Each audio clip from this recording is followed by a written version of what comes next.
The government's policy announcement of the day dropped before the new cabinet met, before markets opened. Andy Burnham's team is determined not to unnerve those who buy British debt.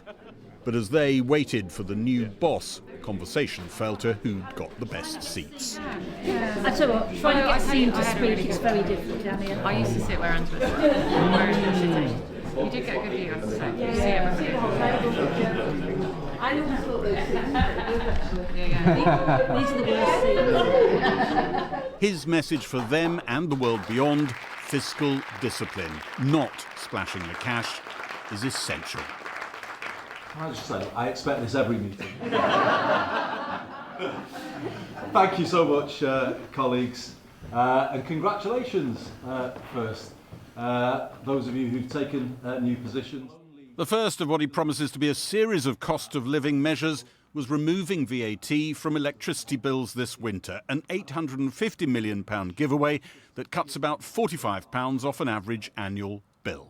It's not everything, but it shows our determination to do something about people's living standards, and it kind of points the way for further measures. It doesn't solve the cost of living, but it does indicate that we're offering a bit of help, we're offering a bit of hope, but we're only doing that because of the reprioritisation, the tough decisions that actually Rachel and the previous cabinet have taken to establish financial discipline. The government said it would be funded from the cancellation of the digital ID programme. One member of the previous cabinet, Darren Jones, sacked yesterday, quickly tweeted, but the digital ID programme was unfunded, echoing the Office for Budget Responsibility report last year, which said several times no savings in other departments to fund that digital ID project had yet been identified. The Prime Minister and the Chancellor repeated their claim it's fully funded. We've got to show fiscal discipline. We've got to show that our commitment to the fiscal rules is real, and we're prepared to make difficult decisions in relation to that. I know you all understand that, but it's just crucial, isn't it? It will require us to be disciplined together. I mean, fiscal control is the first duty of any Chancellor. It is mine. Experts queried whether the measure would have much impact on the poorest, as well as whether it was fully funded. The government have said they're not going to go ahead with the digital ID scheme. That was, however, not yet funded, really. The departments have been told to free up some savings to fund that scheme. They no longer have to fund that scheme, but they are going to have to still free up some savings to fund this VAT cut instead. And as of yet, they haven't found those savings. There is still work to be done to cut back something else the government is doing to free up the cash to pay for this VAT cut. If you were looking for real help for people with their energy bills, particularly their heating bills, is this how you do it? Not really. So for real help, you'd want something more substantive than just a VAT cut. 5% off bills, £45 isn't going to move the dial on the huge increases in energy bills we've seen in recent years and the real hardship people are facing from that. So a way to help with that is to, instead of giving a small discount to everybody, is to give a bigger discount to a smaller number of people, and that means targeting that discount at people who are going to be in real need. Thank you. Welcome to Wellington Borough. Thank you for being my first visitor. The brand new Defence Secretary, Wes Streeting, welcoming his Japanese counterpart to London, had arrived at his desk to discover what the government believes was a carefully timed flexing of military muscle by Russia. A heavily armed Russian warship, part of the Baltic Fleet, fired its main gun for 30 minutes just outside UK waters south of Plymouth yesterday morning, a couple of hours before the change of Prime Minister happened. We should see yesterday's events as performative and irresponsible. It's not the first time that Russia has behaved like this, and frankly, it's the tip of the iceberg of the daily threats that this country faces. Before Cabinet, ministers visited St James's Palace to pick up their seals of office in smart red boxes. A brief, happy distraction from the ministerial red boxes with so many challenges inside. Gary Gibbon reporting. One place where the VAT cut won't apply is Northern Ireland. Under terms of the UK's EU exit deal after Brexit, European VAT rates will apply on goods, including electricity. Downing Street says the Northern Ireland executive will instead receive extra funding to support households there. Well, the news came as government borrowing in June came in at £16 billion, nearly bang on the target. That is perhaps encouraging news for the Prime Minister, as critics picked holes in the funding of his energy VAT cut. Our economics reporter Neil MacDonald is here with me. Neil, how much should Andy Burnham and John Healey take comfort from today's figures? Some comfort, but perhaps not too much. I mean, as you're saying, it's £16 billion in 1 month, but that was down by a third on the same period last year. However, if you take the first 3 months of the financial year in total, borrowing is still running ahead of where we thought it would be. And city economists think that on that sort of trend, we're going to exceed our full year total by about £6 billion. Now, these figures are volatile. You know, a peace deal in Iran could change things, for example, but I think they show that today's row about an £850 million rescue package is quite a small part of what remains a very tight financial position. And they're pretty ambitious, aren't they? They have an ambitious programme. If they want to borrow more, how much could they borrow? Well, the problem the Prime Minister has given himself is he's stuck with the fiscal rules of the last government. And of course, the last government was struggling to fit its plans inside those fiscal rules. So there's a lot of chatter about maybe trying to tweak the rules. There's some talk about trying to push more borrowing through other government institutions like the National Wealth Fund. But one person I spoke to today who's very close to these government debt markets says that this is all missing the point. What he wants us to focus on is just the sheer amount of debt the government is trying to push into financial markets. And I've got the figures to show you.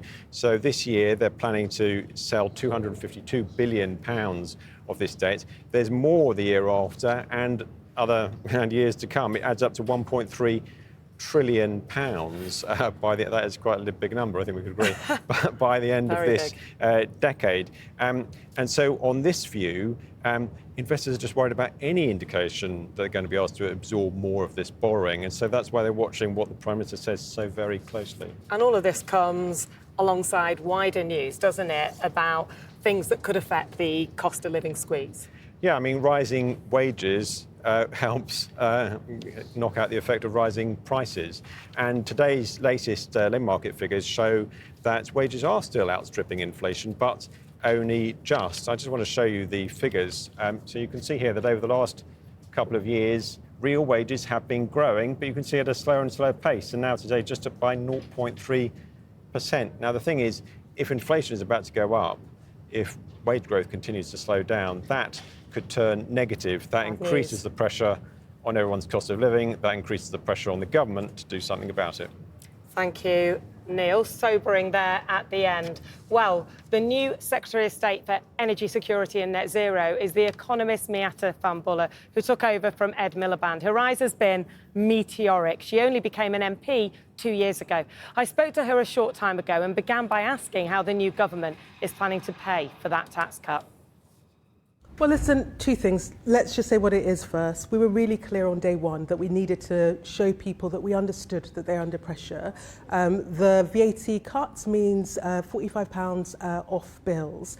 Now, this is being paid for by deciding that we're going to deprioritise something else that actually... But it's not actually being paid for by that, because the money hadn't been found for that. Well, so look, where is the money coming from? That's not true. As the OBR said, 1.8 billion was allocated to digital ID. We were all going to find that within our departmental budgets. And what the Prime Minister has said is, rather than doing that, let's do it on something that is a massive priority for the country, the cost of living. So it sounds like it will come from inside departments, things that you want to deprioritise. I mean, obviously, the reason we know about the funding is because of Darren Jones. Are you annoyed that he lob that grenade as he walked out the door? No, not at all. Listen, I've got a lot of respect for Darren. He's a brilliant colleague. I think he did a really fantastic job in the Cabinet Office. Sour grapes? I don't think it's sour grapes. Darren's a good, decent guy. That's not the way that he works. And candidly, we're all part of one team. We're part of one Labour team. As the Secretary of State responsible for the policy, I can tell you that the policy is absolutely solid and the government's priority is the cost of living, because candidly, that is the priority of the public. Let's speak about that, because here's the really difficult thing. You can't control many factors that are basically hitting people right now. Say, for example, the impact of the Iran war. Cornwall Insights have done some work on this today, and basically they've calculated that while this is welcome, it's not going to cut our bills in October. It's just going to stop them rising by as much as they would have otherwise risen. People aren't necessarily going to feel that. They're not necessarily going to thank you for that. Well, listen, we can't control what's lobbed at us from outside. Absolutely not. External shocks will happen, but the job of government is to stand by people and stand up by our communities. And what but you accept that this is less of a rise rather than an actual cut in terms of what people will see. If I'm thinking about families in October who will be really worried about the winter coming, actually, this will provide some breathing space. But, and this is really important when I say this, it's a down payment. We know that we need to do the job of bringing bills down for good. And everything I am doing in the department, whether that is trying to get to homegrown clean energy, which, by the way, you talked about Ukraine, you talked about Iran, we have got to reduce our dependence on global fossil fuel markets that can be impacted by external events so that we can bear down on fossil fuel markets then. You know, we've got an American president who's desperate for you to drill in the North Sea. We've got 2 outstanding licences. It may not breach your manifesto to allow those licences to go ahead, but your predecessor was fighting hard, particularly against Rosebank because of the level of emissions, but also because of the signalling. Will you carry on? Will you take the baton from Ed Miliband and also fight against that? Well, listen, let's decouple it a bit. We are already drilling in the North Sea, and we've been really clear that oil and gas are part of our energy mix for the foreseeable future as we do this transition. Yeah, but the climate pollution from Rosebank is the equivalent to the entire annual emissions from 28 low-income countries. But it's not insignificant. If you'll forgive me, the decision on Jackdaw and Rosebank go through a quasi-judicial process. So for your viewers, that's almost a legal process. I'm the one that will be tasked with making that decision. I've got to make that decision based on the evidence. What I will actually say is, look, we are really clear, we're pragmatic on the North Sea. Our fundamental problem is at the moment, anything that we do in the North Sea is sold on the global fossil fuel markets. So we are price takers. And if the priority is bills and affordability, which it absolutely is, it does not solve that problem. Yeah, so those projects, just to be clear, will not change anything when it comes to pricing. It will not solve the problem of affordability. What we need to do is be laser focused on how we bring down bills, and ultimately we've got to get to a world where we've got homegrown energy that we can control, because that is the way in which we fundamentally drive down bills. You say no infighting, but people are pointing out the people who've got the top jobs in cabinet are those who helped Andy Burnham to get where he is, and all the Starmer loyalists have gone. I've been speaking to some of those privately. They don't feel that this feels like an inclusive change. Well, listen, I was at the cabinet, and actually the thing that struck me, and I'm a newbie to this, so the first time in the cabinet, and actually we had every family and tradition, every sort of tradition and part of the Labour family represented there. We've achieved 50-50 in terms of gender balance. But look, lots of colleagues that are coming at this from different perspective, but we are united in one thing. We have got to deliver the change the country wants. And that requires us to work across departmental silos. It requires us to work in place to make sure that we're doing that. Thank you very much. Thank you. That was Miatta Fahnbulleh. So what do voters think about all of this? Well, our North of England correspondent, Claire Fallon, has been speaking to people in the High Peak area of Derbyshire to find out what their first impressions are of Andy Burnham as Prime Minister and his new-look cabinet. Power done differently. In the town of New Mills, it's not just the mantra of a new PM, with a hydroelectric turbine making energy from water, and where we're testing the mood towards Andy Burnham's household electricity tax cut. It's a good way to start his new regime, looking out for the less wealthy. I just walk him on a Tuesday for her. While for John, doing dog daycare for his daughter, there's a note of caution. He's going to get rid of one thing, but he'll have to find a way to put it on something else, won't he? They always do, don't they? He's knocking the VAT off. What do you think? Well, where's £45 a year going to keep us? It's a bit, but Got to give him a chance, like give him a chance. That cautious welcome from Wendy and Janet on holiday in the Peaks became more enthusiastic on the prospect of a number 10 in the north. Hopefully, he's going to come up to Manchester, number 10. Hot desk, I think, is he? So let's see what happens. What, and have Downing Street in Manchester? Live No, there? no, you'll still have Downing Street, number 10 Downing Street. That will never go. But what he is saying is coming up to Manchester. Besides sitting at a hot desk in Manchester, what do you actually want him to do? Look after working class. Definitely. First things first. Look after those who are struggling. This will clearly be a balancing act for the new Prime Minister, helping people with the cost of living and doing enough so those struggling actually feel a tangible difference versus being seen as fiscally responsible, sticking to the manifesto and not spooking the markets.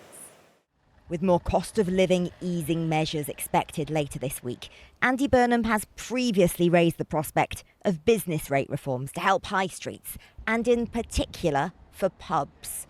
But in New Mills, at one of the oldest pubs in this town.